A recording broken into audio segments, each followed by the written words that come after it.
Hello, my name is Professor Isabelle Ray-Coquard. I'm professor and medical oncologist at the Centre Léon Bérard in Lyon here in France, and I'm joined today for this panel discussion by my very good friend, Professor Nicoletta Colombo, a gynae oncologist expert at the University Milano Bicocca in Milan, Italy, and also our good friend from US, Dr. Brian Slomovitz, gynae onco at the Mount Sinai Medical Center in Miami, Florida, in the US. Together, we will going to explore the evolving role of immunotherapy in the treatment of advanced endometrial cancer. So let's start by looking at the emerging role of the first-line immunotherapy in advanced endometrial cancer.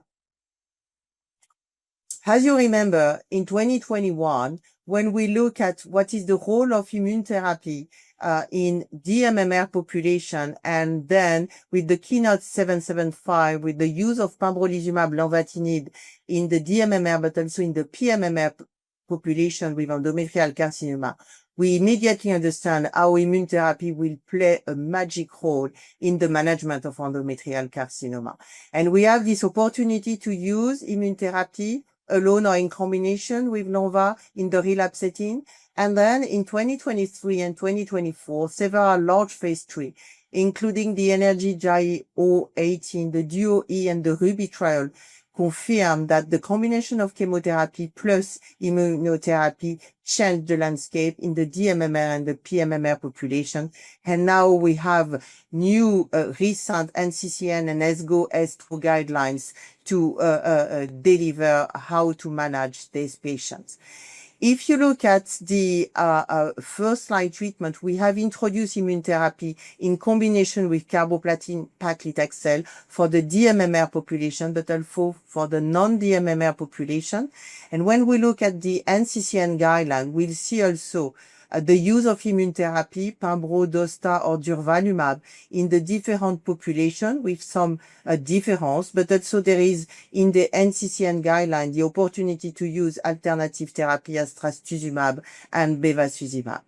Nicoletta, can I ask you first, what is your position about the use of immunotherapy in endometrial carcinoma? Thank you, Isabelle, and thank you for the kind invitation. So actually, I think we should consider two aspects. One, of course, is the clinical indication. The other is the regulatory possibility to give the drug to the patients. In Europe right now, we have the approval of dostarlimab together with chemotherapy, with carboplatin paclitaxel, in all patients, dMMR and non-dMMR patients. And also, we have the possibility to give dostarlimab in second line as monotherapy. We also have the approval for durvalumab, but this is a little bit different because we can use it in combination with chemo only way in patients with dMMR. But on the other hand, and this is different from the US, we can use also the chemo plus durvalumab plus olaparib according to the DUO-E results. And finally, we do have the possibility to use pembrolizumab together with chemo in all patients, dMMR and non-dMMR, and also in second line in combination with lenvatinib for advanced recurrent endometrial cancer progressing on or after platinum-based chemotherapy. So these are the current indication.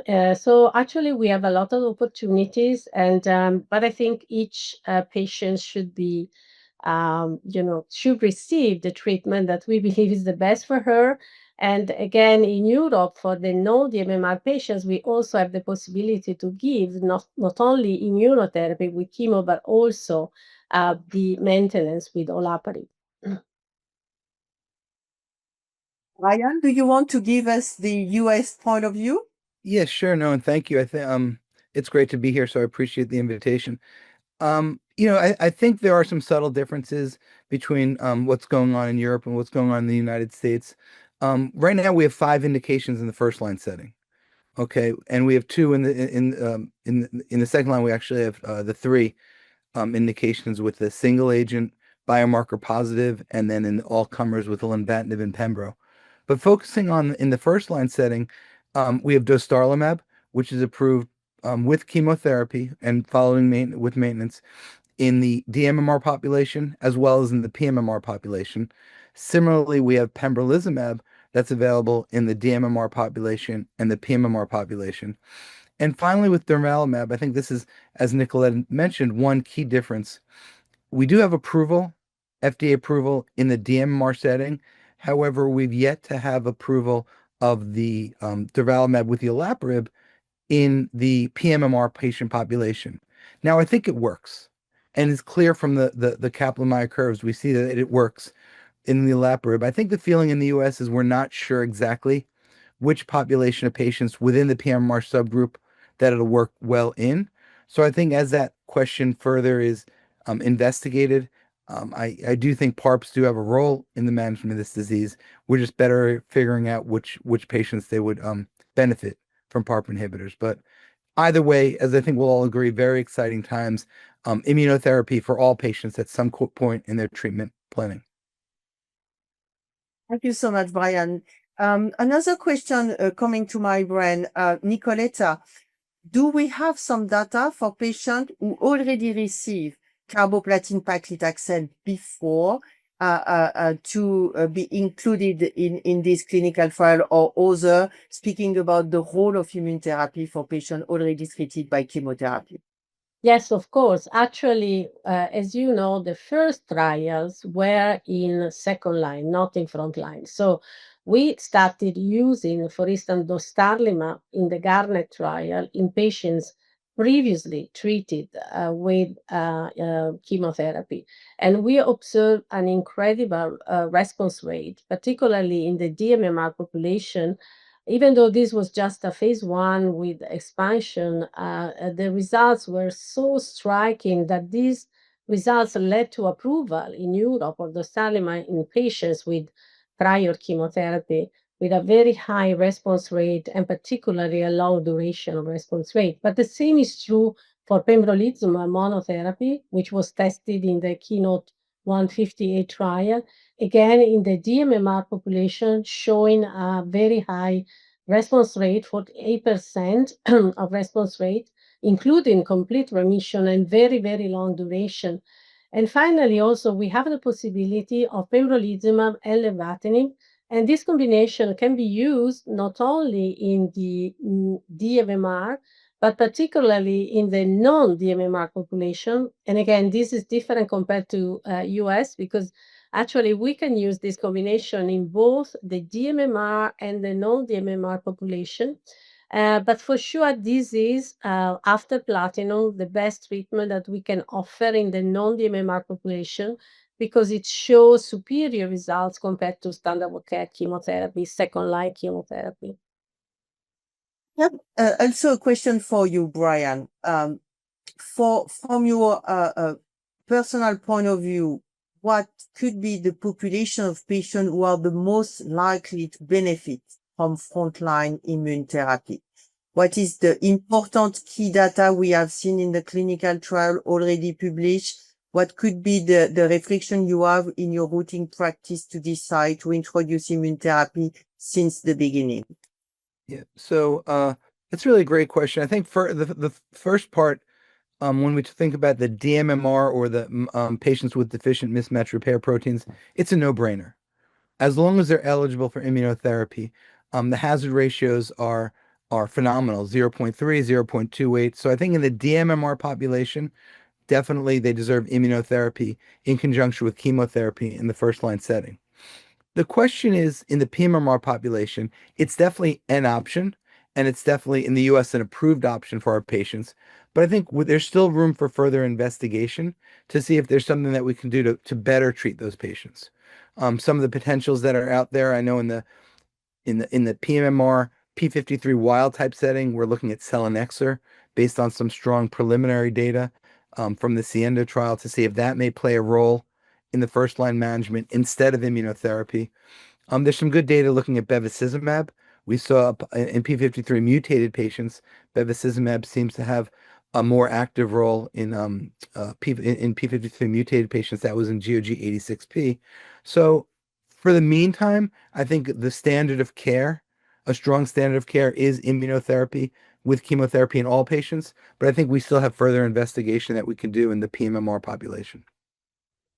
Yeah, I agree. But as I said, in Europe, we also have the possibility to use olaparib. And for me, the benefit in the non-mismatch repair deficient population it is there for sure, and it's better than nothing. But I think we should try to improve. So particularly in patients with p53 mutation, serous, and so on, I see this as a good opportunity to add also olaparib if the patient, of course, is fit enough to receive 4 drugs, because this is the case. 2 chemo plus, of course, immune checkpoint plus also olaparib. Yeah. Agree completely, yes. I agree with you, and we have to be also careful that the PMMR population, finally, it's a very heterogeneous population, and the data we have right now coming from several clinical trials, we are not really sure about which population were included in the different clinical trials considering PMMR. Just looking to the rate of p53 mutated patients who are not exactly the same in the different trials. That means that there is a room of improvement in this population to understand and to promote perhaps alternative in the future. Nicoletta, I have also a question about what is the implication of the use of immune therapy in first line, and how can we extrapolate to use immune therapy in first line or to keep it for the second relapse? What is the important factor you should consider to decide for the future, speaking about the data we have right now? Yeah, that's a very, very important question, because we were so happy to have such a powerful drug in second line in the DMMR population. But now, as we said, these drugs are moving in front line. So now the problem is what to do when the patient relapse, and is not the answer is not very easy. But also, it's important to understand whether it is better to use immune checkpoint in front line or keep it for second line. And there is no doubt that you should use it in front line. We do have some data from the Ruby trial. They try to identify which kind of treatments these patients received at progression. And they were able to identify 38% in the placebo arm received subsequent immunotherapy. But even more important, 23% of patients in the dostarlimab arm received immunotherapy after prior immunotherapy. So this is IO post-IO. And 38% from both groups received therapies other than chemo and or immunotherapy post-Ruby. So why I'm saying so? Because despite the fact some of the patients, the placebo, receive IO at subsequent lines, as you know, the Ruby trial showed an improvement in overall survival in the intention to treat population. So that means that it's very important to use this drug upfront and not to wait until the relapse. Of course, there is an open question about the rechallenge. We don't know if the rechallenge will be effective or not, but for sure we know that this drug should be used upfront, at least in the DMMR population. Thank you very much. And I just want to re-insist on that. 1/3 of the patients from Ruby die in the third relapse. And the majority of these patients, when we look at the Sankey, come from the placebo arm in the Ruby trial. That means that I agree with Nicoletta. Starting to use immunotherapy as soon as possible is probably a good comment we have to do on that. So thank you so much for this nice discussion around the use of immune therapy in first line. Immune therapy treatment selection strategy supporting individualized management in advanced endometrial cancer. We have seen with the recent publication considering a biomarker as a pole mutation as DMMR, NSMP, that means p53 wild type or p53 mutated, how we were able to decipher this population of endometrial carcinoma in terms of prognostic, but also in terms of management. And we have seen how we can adapt the treatment in the localized setting, but also in the advanced setting. That means that personalized medicine is possible for endometrial carcinoma in the first line, but also in the relapse setting. Now, the question is also beyond this already accepted, validated, and included in our guidelines biomarker. Do we have other biomarker who could be relevant? Speaking about the use of immune therapy, I would like to mention PD-L1 expression, TMB, MSI status, looking to NGS versus immunochemistry, but probably there is also other interesting biomarker to explore in the future. So let's look at the first question.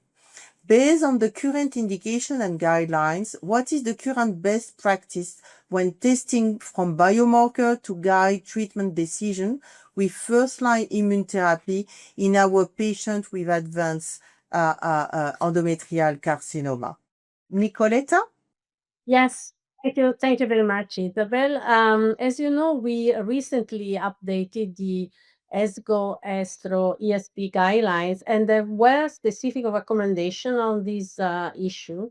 One-stop shop testing on biopsy curettage, repetition on surgical specimen only for selected cases. So what it was suggested is to test if it's possible on the biopsy curettage, because usually the sample is much better preserved, and so the results are more reliable. And the most accepted strategy is actually immunohistochemistry for mismatched pair proteins, two antibody approach. ER, so estrogen receptor p53 in all cases on biopsy and curettage. Also, it's important, of course, to perform the poly mutation analysis. It is desirable in all cases, at least on high-grade and low-stage carcinoma, or in the case when adjuvant chemotherapy radiation is planned. Because as you know, if the tumor is polymutated, then the tumor can go from high risk to low risk. So it goes from receiving chemo and radiation to not receiving any kind of treatment. So that's particularly important in a high-grade tumors. And also the molecular analysis for p53, meaning NGS and MSI, it's only recommended when the immunohistochemistry is equivocal. HER2 testing also is suggested for all p53 abnormal or mutated carcinoma. So these are the current guidelines in Europe in terms of testing. Thank you so much, Nicoletta. The next question is a little bit more tricky, and it's for you, Brian. Based on your own experience, what biomarker or clinical parameter do you find most useful to predict the treatment response to immune therapy?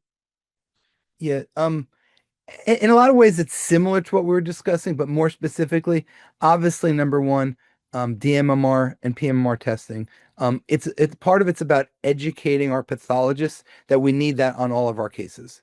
Do you think that in the non-DMMR population, we have some biomarker to predict the activity of immune therapy? Yeah, as far as the prediction of immunotherapy, I think right now, it's really it's difficult to determine. We're going to be continuing to do more tests, specifically some of the translational work in DuoE, and so we saw in Ruby. In Ruby, we saw that the p53 mutated population, although it was a subgroup of a subgroup, may in fact do better with immunotherapy as compared to the p53 wild type group. But again, I think there's going to be more work that needs to be done in that area to further predict outcomes to immunotherapy. Yes, right now there is some contradictory results to consider that p53 can predict the activity of immune therapy, that it could be challenging. I agree with you. I have another question for you. In the DMMR population, do you think that there is a difference between methylation, mutation? Yeah, right now the preliminary data on that, when we look at it, does not show that there's a difference. I don't believe so. I think at this point, it doesn't change whether it's methylation or non-methylated. It doesn't really change our treatment options. Yeah, even though I must say that it's true that you cannot decide not to give immunotherapy if in case of hypermethylation compared to mutation.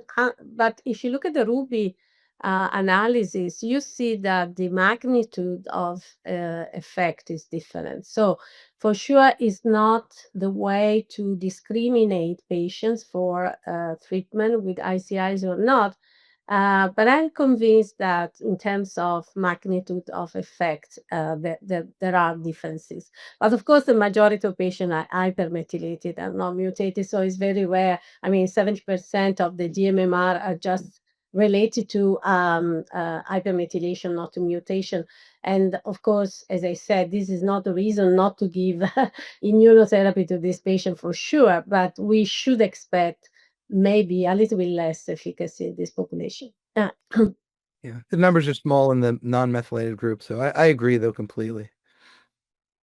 The key point is to remember that all these patients should have to receive immune therapy, but perhaps in the future, we will see that the duration of response, the cure rate will be a little bit different in the both subgroup, and perhaps when or if immune therapy alone come in the landscape of endometrial carcinoma in the future, perhaps this kind of alteration make the difference to decide to combine with chemotherapy or to use immune therapy alone. But it is in the future and we need to wait for the results before to say something like that. Thank you so much. The next question, little bit more complex, but should have to be discussed is what the role can reflect testing for biomarker in histopathology sample play in guiding our clinical decision in advanced endometrial carcinoma. Is there something that, Nicoletta, you want to recommend based on your own experience? Yes, for sure. This is a very interesting question, of course, because as you know, after the great work from the Promise and Transport Tech, we learned that we can classify endometrial cancer patients in the 4 molecular subtype by using mainly immunohistochemistry without doing NGS, except for the poly mutation. But the question is this okay? Or when is histopathology not enough and we have to go to the NGS? I think this is mainly the question about the reflex test. We publish our experience on more than 400 cases where we did both the histopathology and also the NGS. And what I can tell you that in terms of p53 mutation, we had a discordance in 12% of the cases. And this was only 9% for the single mutation, but was very high in the multiple classifiers. That was 32% in the multiple classifiers. And so sequencing allowed the identification of 7 additional cases of multiple classifiers that had normal p53 on immunohistochemistry. And these were 3 polymutated p53 abnormal and 4 mismatch repair deficient p53 abnormal. Now, for the mismatch repair deficient is even less. The discordancy was only 5%. We did the comparison between the mismatch repair deficient and the MSI, and this was only 5%. So the recommendation really is to go to NGS or to more sophisticated methods only when there are doubts or when the results on immunohistochemistry are not completely clear. Thank you very much, Nicoletta. Very clear answer. Brian, you want to make a comment on that? Yeah, not much to add. I agree completely about the need for further testing, NGS testing, if it's not done in those patients with questionable findings. The other thing that I'm thinking about here is what about on a recurrence, about retesting? You know, a lot of times these are heterogeneous tumors, so not only having the NGS testing up front to help clarify some of the results, but I am a believer that retesting, sometimes we could find different characteristics, molecular characteristics in the tumor that could help us come up with new treatment options or different treatment options. I'm not sure. Is that similar going on your side of the pond? Yes, absolutely. This was also included in the recent guidelines, and it is suggested to retest, of course, because there can be some difference in the original and in the time of relapse. So, and also you have to keep in mind the heterogeneity of tumor and so on. So, for sure, it's better to retest. Yeah.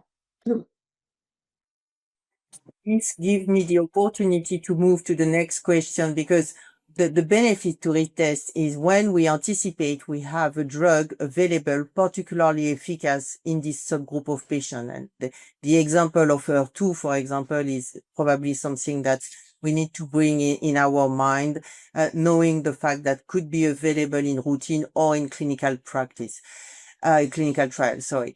The last question for Brian: what could be the biomarker who want to keep close eye on? What could be those who consider will be much more relevant and probably mandatory in the future? Do you already anticipate some composite biomarker in the future? And what about the pooled mutation in your practice for planning the treatment for your patients? Thanks for that easy question. That was a nice three-part question. No, that's great. I'm what I'm most excited about, I think a lot of us are, antibody drug conjugates. So when we're thinking about the next lines of therapy, we talked about trastuzumab deruxtecan, actually in the US approved in the recurrent setting, 3+ overexpression in the NCCN guidelines for 2+ or 3+. But that's just the beginning. We're doing ADC testing for TROP2 in endometrial cancer, alpha folate receptor, B7H4. There's a lot of those assets being investigated. As we start seeing those results, we'll determine whether or not there are specific populations within the tumors, whether they need to have TROP2 expression or not, for example. And I think that'll stimulate us to do further testing in the future. Basically, if do they need to be positive for the drugs to work? As far as pooling mutations, we sort of referred to this earlier. A lot of institutions in the US don't have it available, so it's not being done uniformly in the US. However, when in fact it does guide treatment planning, hopefully de-escalation of care, then I think it'll be more widely used universally in order to do what we'd love to do, take away some unnecessary treatment from our patients. So thank you so much. Nicoletta, anything to add or? No, I fully agree. Absolutely. I mean, this is such a rapidly evolving landscape. So we have to be completely tuned because every day something new can become available. And so, of course, the ideal therapy would be the one for which we have a predictive biomarker, and that's why we keep looking at possible biomarkers for the new therapies coming. And even though some of them actually don't have any specific predictive biomarkers, but of course it's important to keep looking at that. Yeah. So thank you so much for your insight and your clear answer for our colleagues. Thank you very much. Supporting patient treatment experience with effective monitoring and management drug during immunotherapy. This is an important topic. How to manage the ER adverse events in line with the use of PD-1, PD-L1 immunotherapy. There is a lot of publication considering the large phase 3 in the literature, but also the Society of Immunotherapy published a lot of paper trying to help us, whatever is the disease we are managing, to consider how to manage the side effects directly in line with the use of PD-1 and PD-L1. Also, there is no direct comparison between PD-1 and PD-L1. There is some meta-analysis reporting that the safety profile is quite similar, except for perhaps rash and colitis. But in general, we see some side effects completely manageable for the majority of our patients. There is also something that it is important is when we are speaking about the side effect, we are able to use the same definition when we want to speak about any definition about recurrent adverse event, delay, late adverse event, chronic adverse event, but also how to consider this response to treatment, considering the use of steroid. Is the patient is responsible to steroid, yes or not?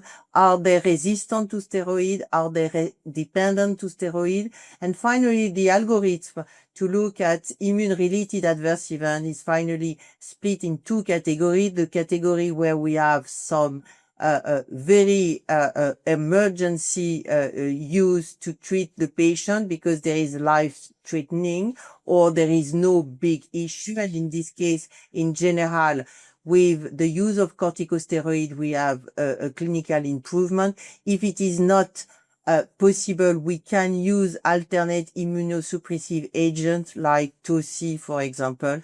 And this kind of paper are completely relevant and can be very helpful in routine practice when we are to manage this kind of side effects.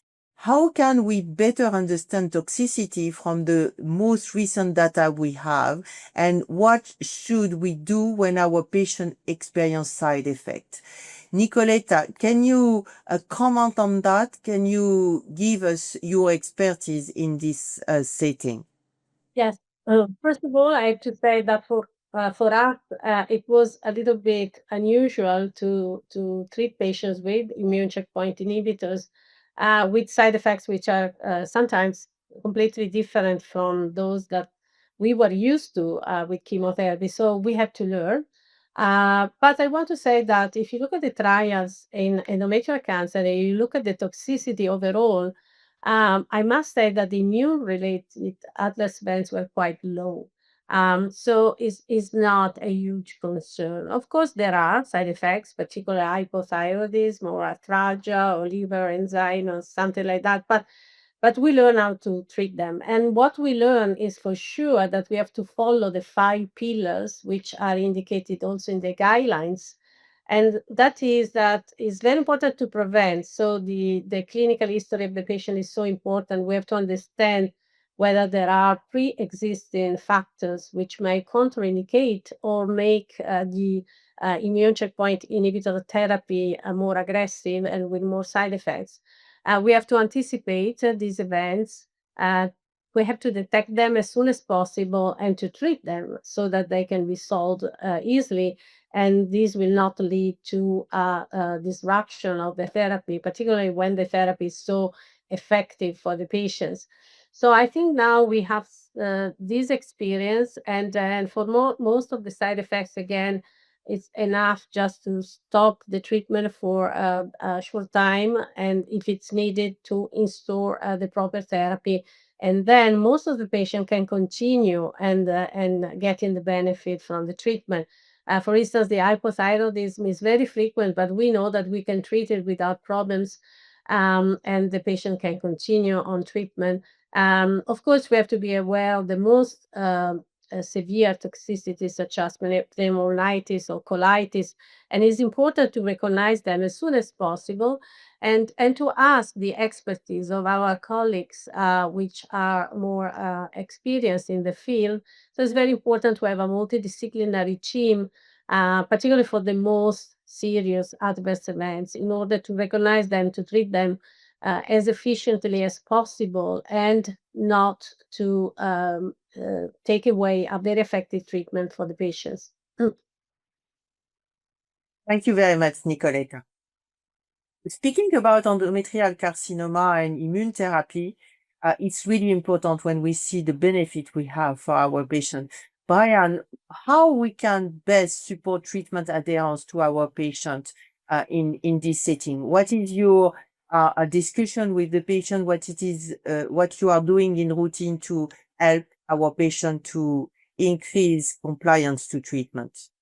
Yeah, no, thanks. I think this is the most important. We can't get the benefit of a drug or a medication if the patients don't take the medication, obviously. Particularly, not all patients, but also sometimes in our immunosuppressed population of patients. I think number one we have to do is we have to come up with a risk assessment before we start treating our patients. What is their likelihood of having some of the side effects that we could see with immunotherapy? I think it's important to have a multidisciplinary approach and get involved with our rheumatologists, our pulmonary doctors in particular, infectious disease doctors, educating our patients. A lot of time, the fear of the unknown is worse than if they can anticipate things. So if we could tell them what they should look out for, fevers, rash, pruritus, some of the fatigue we see, I think that's important to help patients better understand what may happen to them. Some preventive strategies, sometimes infectious disease may have some prophylactic strategies, particularly in our HIV patient population.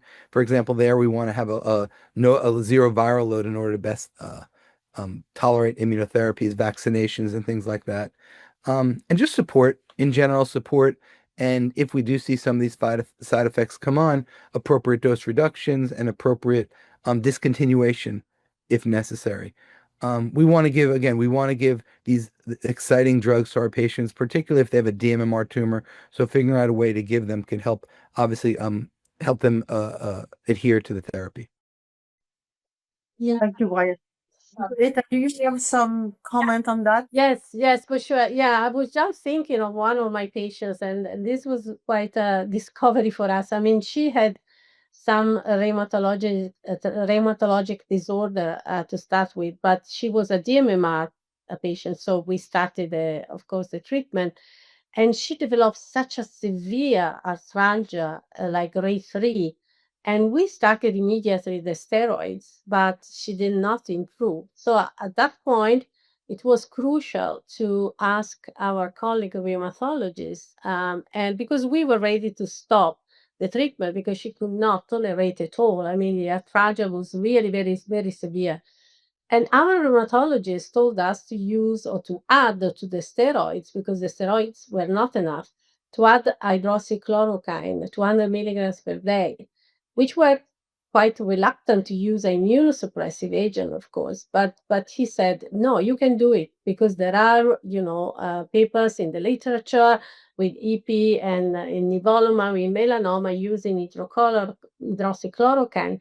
So, and we did, and she improved so much that we could continue the treatment, and now she's doing very well. She continued with benefit, with a complete response, and the pain went away. So that's just one simple situation where if you ask the colleague experience in the field, they can give you really very important information, and your patient can continue to benefit from a very, very effective treatment.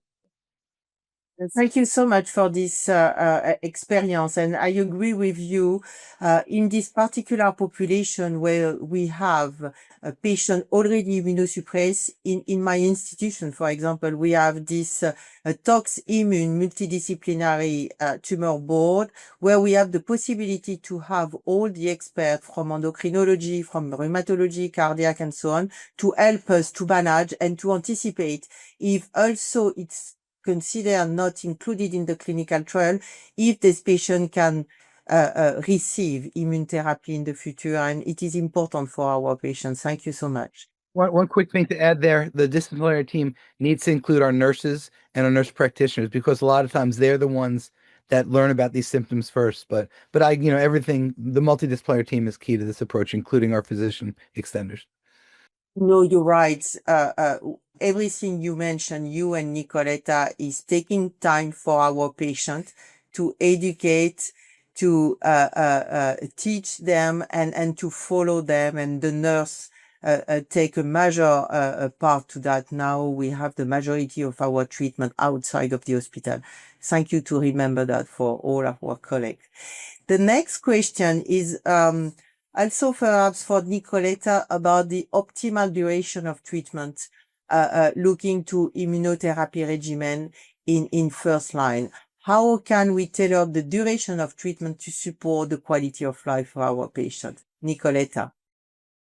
Yeah, that's a very, very crucial question. It is a 100 million question because, in fact, we don't know. But as you know, the different trials were done with different duration of immune checkpoint inhibitors therapy.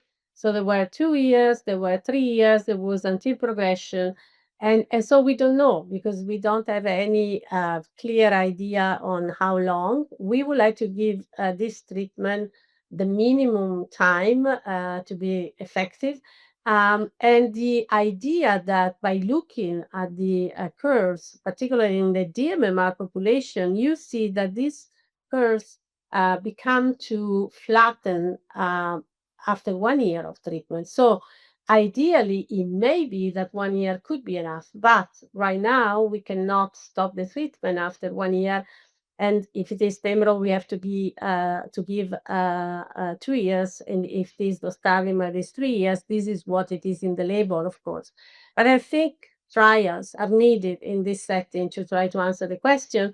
And maybe now that the ctDNA is used a lot in many other diseases, the use of the follow-up with the ctDNA can help us deciding when it is safe to stop the treatment.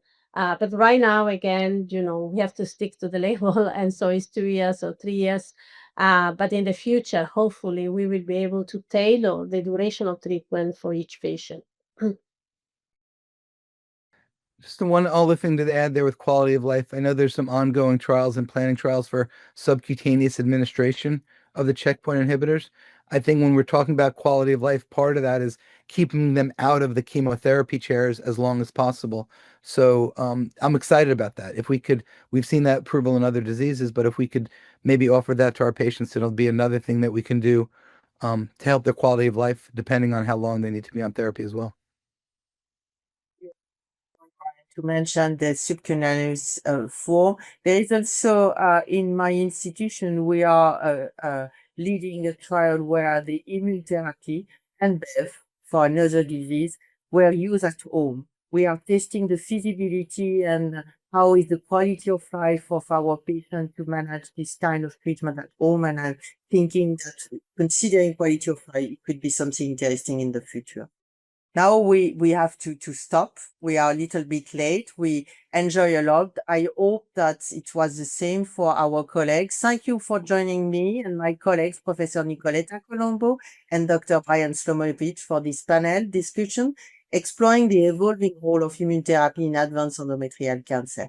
Thank you so much for you both. Thank you very much. It was a pleasure. Thank you. It was fun. A lot of fun. Thank you.